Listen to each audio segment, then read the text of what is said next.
আসসালামু আলাইকুম। আমি মলা শুটকি রান্না করতেছিলাম। তো এই হচ্ছে মলা শুটকি, আমার জামাই নিয়ে আসছে। তো বড় বড় মলা শুটকিগুলো আমি গরম পানিতে আর কি দিচ্ছি।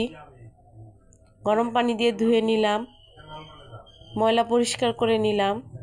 তারপর আমি গরম তেলে এই শুটকিগুলো ভেজে নেব।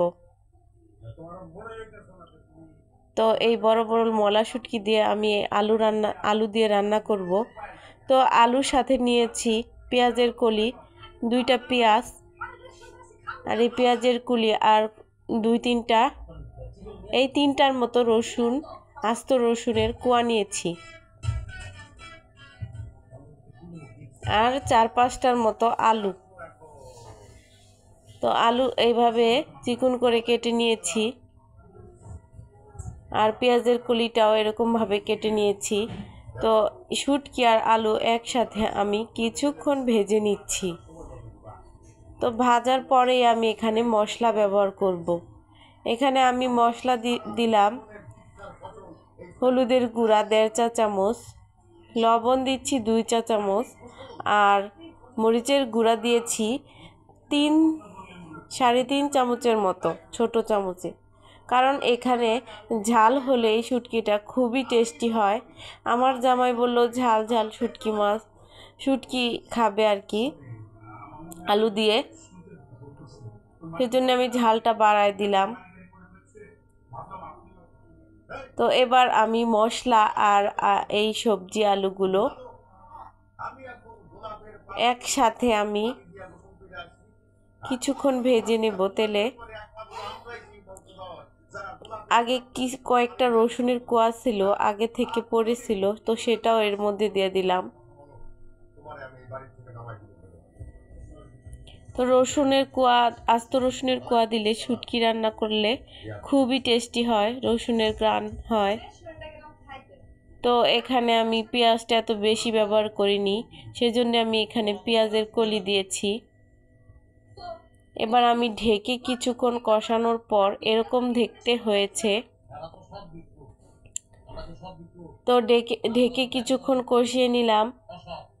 এখন আমি ঝোলের জন্য একটু পানি দিব, সামান্য একটু পানি দিয়ে তারপর রান্না করব।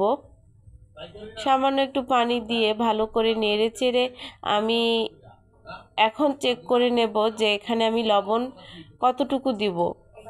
তো লবণ যদি লাগে, এখন আমি সামান্য অল্প লবণ দিব, আর দেব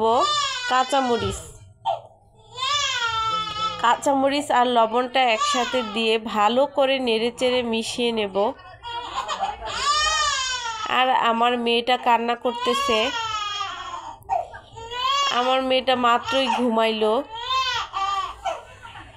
আর রান্না করতে করতে আমার মেয়ে কান্না শুরু করে দিছে। তো কাঁচামরিচটা দিয়ে সামান্য একটু লবণ দিয়ে আমি আবার নেড়েচেড়ে মিশিয়ে ঢেকে কিছুক্ষণ রান্না করলাম। তো ঢেকে জালটা ওঠানোর পর এই 5 মিনিটের মতো এরকম হয়েছে দেখতে। এখন আমি পানিটা একদমই শুকিয়ে নেব, পানিটা যেন শুকায় যায় সেই পর্যন্ত আমি এখানে রান্না করব। একদমই পানিটা শুকিয়ে গেছে। এই 10 মিনিটের মতো চুলার তাপটা মিডিয়ামে রেখেছিলাম। তো এখানে আমি ভাত নিলাম, আর নিলাম এই তরকারিটা। তো এই শুটকি তরকারিটা খুবই টেস্টি হয়, দেখেই বুঝে যাচ্ছে, আপনারা ঠিকই বুঝতে পারতেছেন।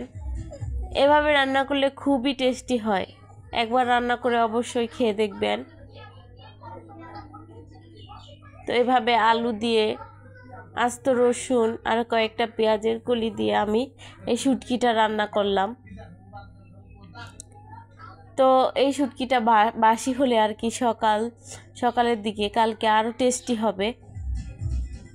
তো ভাতের সাথে খেতে খুবই টেস্টি আর ঘ্রাণ হয়। আমার মেয়েটা কাঁদতে কাঁদতে এখন চুপ হয়ে গেছে, আমি এখনই যাব। তো 1 নলা ভাত খেয়ে দেখাচ্ছি। তো এক নলা ভাত